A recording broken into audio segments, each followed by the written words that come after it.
Pista ng Senyor Santo Niño ngayong weekend, isa po yan sa mga pinakaingranding pagdiriwang ang sinulog sa Cebu. Kanina daan-daang sasakyang pandagat ang lumahok sa kanilang fluvial procession. Mula sa Cebu City, nakatutok live si Nico Sereno ng GMA Regional TV. Pit Senyor, Nico.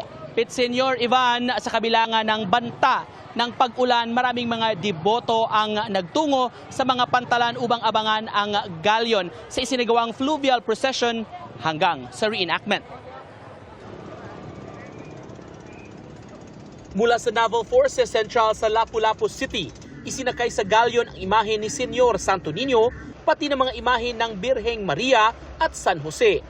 Hudyat ito ng fluvial procession ng imahe ng Santo Niño sa kahabaan ng Mactan Channel kaninang alas 6 ng umaga. Sa tala ng PCG, umabot sa 420 registered vessels ang lumahok sa sea procession. Ang bahagi ng Pier 1 sa Cebu City, puno rin ng mga debotong naghihintay sa prosesyon sa dagat. Pagdaan ng prosesyon, nagpugay ang mga deboto at itinaas ang kani-kanilang mga imahe ng Santo Niño. Dumaong sa pantalan ang galyon alas 8 ng umaga. Mula roon, ibinaba ang mga imahen para iprosesyon patungo sa Basilica Minore del Santo Niño. Sa dami ng mga deboto sa tabing kalsada, nagsilbing human barricade ang mga pulis at mga sundalo.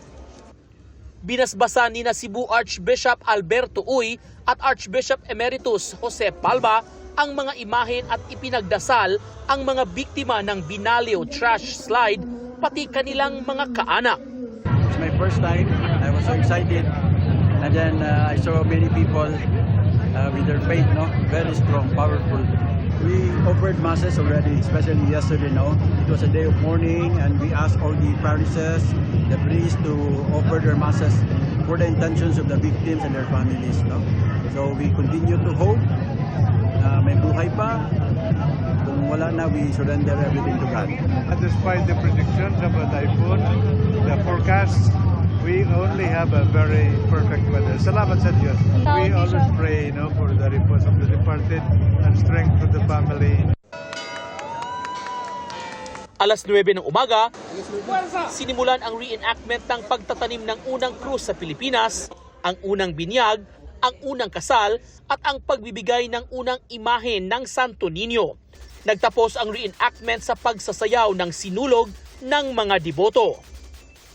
Ngayong hapon, inilabas sa Basilica ang imahen para iprosesyon sa mga pangunahing kalsada ng Cebu City.